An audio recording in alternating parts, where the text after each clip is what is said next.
you go. So the real bio is Jamie joined Ingevity's Pavement Technologies team in January of 2011 as a technical services and development manager. She provides technical support, manages projects for pavement preservation applications, and assists with the development of asphalt emulsion technologies. Jamie is a member of the board of directors for the International Slurry Surfacing Association. She chairs the leadership development team and lab technical team for ISSA, and she is the co-chair for the Slurry Systems Workshop, and that changes this year, doesn't it? Yes. You got a promotion? Yes, sir. She will be the chair of the workshop. So, Jamie, All right. thank you very much. You. Oh. Missed a button. There's your clicker. Okay, perfect. All right. All right. Well, good morning. Thank you very much. I appreciate the opportunity to be here and talk to you on behalf of ISSA's technical team. So this is our technical team as of today, but I'm certain when I leave here, I'll have some more people to add to this slide. We're always looking for new team members. This team started as Rex said, a lab technical team, but we really want to go beyond that. We've had a lot of new members to the team. We need perspectives from everyone, from every aspect throughout the industry. So if you're interested at all, please talk to me. I'll show you. Part of what I'm going to do today is just show you what this team is about, what our goals are, and what we've accomplished thus far.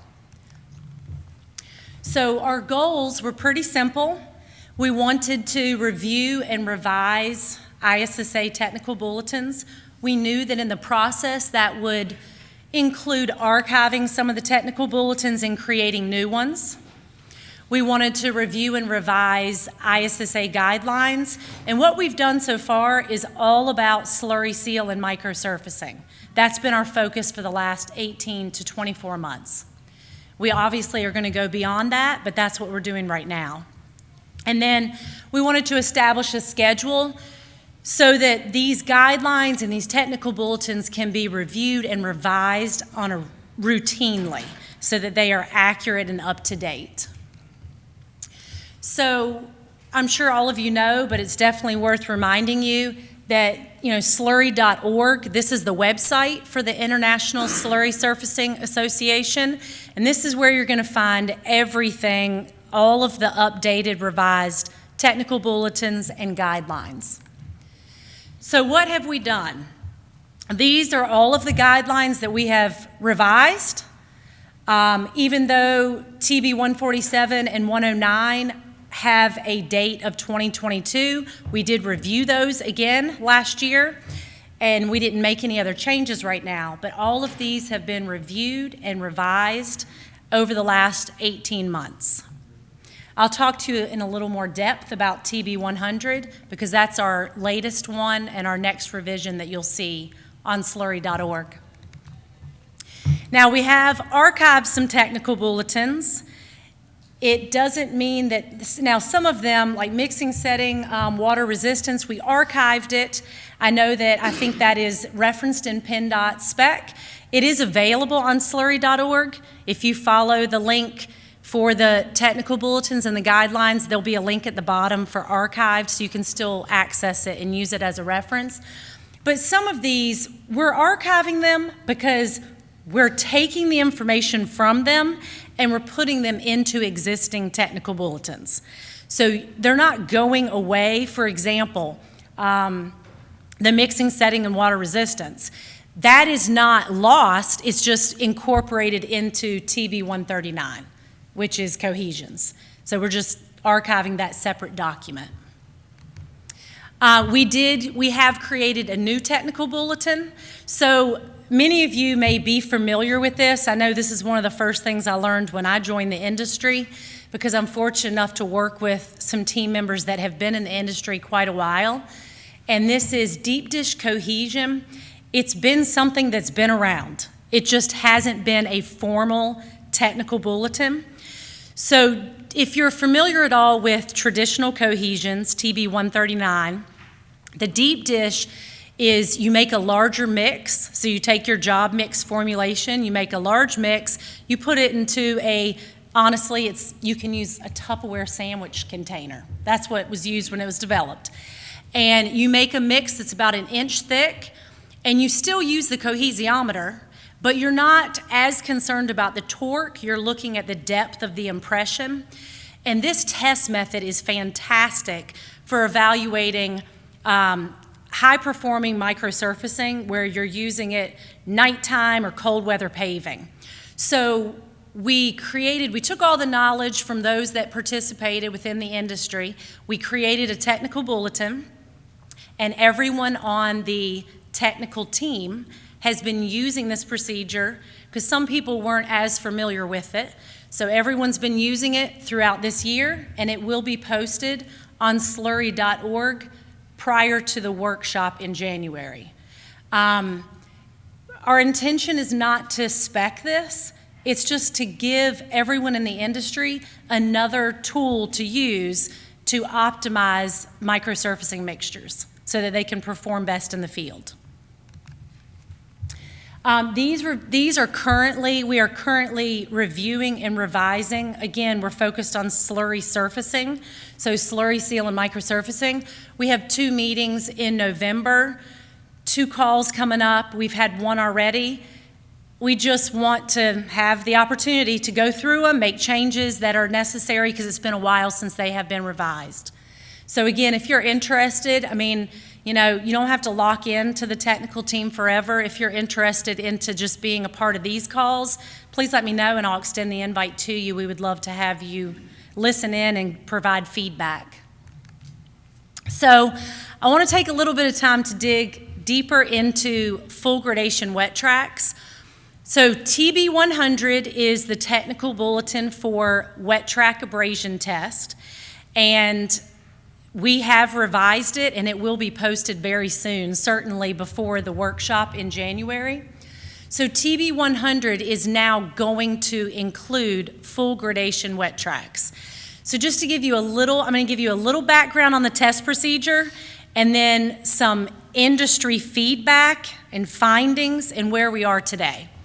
So the purpose of this test, which I'm sure you're all familiar, but just to give you a little quick review, the wet track abrasion test is to determine how low you can go on residual solids.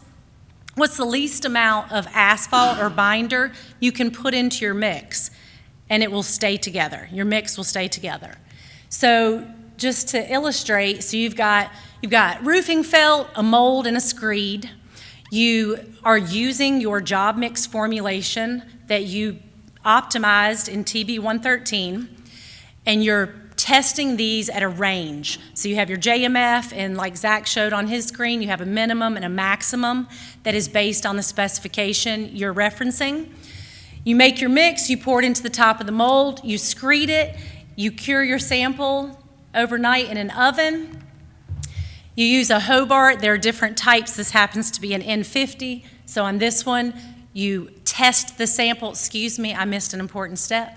You soak it for 1 hour or 6 days after it cures. You soak it, and then you test it on a Hobart machine. You wash away the abraded material. You dry it to a constant weight again. So you have your before and your after weights, and that will help you determine how much material abraded during testing. So the test it's an awesome test. It's been used for years. It helps establish the minimum binder content so that the lab can give a recommended job mix formulation, some minimum and maximum ranges for the contractor. This test, the way that it is and the way that it was developed, it requires you to remove or scalp the material that is retained on a number 4 sieve before you make your wet track sample. So from all of our discussions within the industry, you would ask, why are you taking out the number 4 material? Well, likely because when the test was developed, the gradations were fine, and the material retained on the number 4 was oversized. Their 1/4-inch mold is what we've used, and it worked. It allowed that mixture to be placed so that it was about 25% thicker than the largest aggregate. Well, that's great, and everybody, this test, like I said, everybody uses this test all the time. It's in every spec. And so we were getting a lot of feedback from people in the laboratory. And I want to share some of the feedback we got from you and then what we did about it. So some of the feedback was that aggregates today can contain up to 30% of material retained on the number 4. That's a lot of material that the person in the lab is removing before they make their wet track sample. People in the lab also noticed that when they did remove the number 4 material, the fines would often stick to the larger aggregate. You have to be real careful you don't allow that to happen, because if you remove the fines, you're not just removing the number 4, and you're likely that's going to have a negative impact on the abrasion of that sample. It's going to lose more than it should because you removed more than just the number 4. And then people were noticing, especially if they worked with an aggregate that had 20-30% retained, they were noticing, gosh, I'm not even testing the same gradation. This is completely different than what I used when I optimized the mix at the beginning of my evaluation using TB113. So scalping the number 4, it can be tricky because you oftentimes, again, think of the extreme. You take 30% out that was retained on the number 4. It often requires you to reformulate. You're not going to be able to use the same formulation, certainly not the same amount of water, to achieve a proper consistency if you remove all of that, because now you have a much finer mix. And the wet tracks can be very difficult to place when that happens, especially at the lower emulsion contents. And so all the conversations happening in the industry, people were sharing their challenges and saying, I want to test at 10% emulsion, but I can't get my sample down because I took out 25% retained on the number 4, and I don't know what to do except overload it with water just to get my sample down. So all of this feedback led to a lot of industry studies. I know that where I work, we started looking at full gradation wet tracks in probably 2016, just internally. And various labs have collected data. So everybody started for curiosity, just because it was obvious the challenges that everybody was facing. So different labs started collecting data, scalped and full gradation. Well, AASHTO accredited labs participated in a ISSA sponsored a full gradation wet track study. Burkamp was kind enough to give molds. So we had 1/4 inch mold, 3/8 inch mold, and 1/2 inch molds provided by Burkamp. And anybody that wanted to participate, as long as they were accredited, could be a part of this wet track study. We had great data come out of that. Earlier this year at the IMA-ERA ISSA conference, I presented some information again on behalf of the technical team, and we collected data from anywhere from 2019 to last year. We compiled that data. I don't have time today to go through all of it, but if you're interested in that, please let me know, because I can share that presentation with you as well, and it'll have a lot more data in it. Today I'm just overviewing the findings. And labs continue. Labs continue to evaluate full gradation aggregate. The goal is the lab wants to place the material to mimic how it is placed in the field. That's the goal.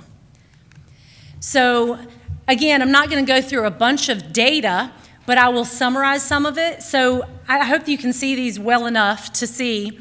These are 2 wet tracks. The left one is scalped. The right one is full gradation. Now, it's important to notice, you don't just use full gradation with the same mold. You have to make sure that the thickness of the sample correlates with the appropriate mold. So again, we have 1/4 inch, 3/8 inch, and 1/2 inch molds, and they correlate to the gradation of the aggregate. So using a thicker mold that's appropriate, clearly the results are very different. What we've noticed more than anything, with all the data that the industry has collected, When you have a very coarse aggregate and you remove the material retained on the number 4, the results may not align with field performance. So you might, because again, think you have a much finer aggregate when you remove the larger stones. So the lab may think that they need to put more emulsion in because they have a finer mix. But then when they follow, which we did multiple times, when you follow the work into the field, they might be complaining about bleeding or flushing because the lab's telling them to use, let's say 13%, but that's without 30% of the material that's now in the mix out in the field. So these were very good results, very good data. Some more findings from our studies. This is what I just mentioned, the first bullet, just the fact that if the lab's not testing it with the mix that is placed in the field, they may not on purpose, obviously, but they may not be recommending the appropriate amount of emulsion that would correlate to field placement and performance. There are regions in the United States, as well as other countries, that they use ISSA type 3 or coarser aggregates, and I know PennDOT falls within that as well.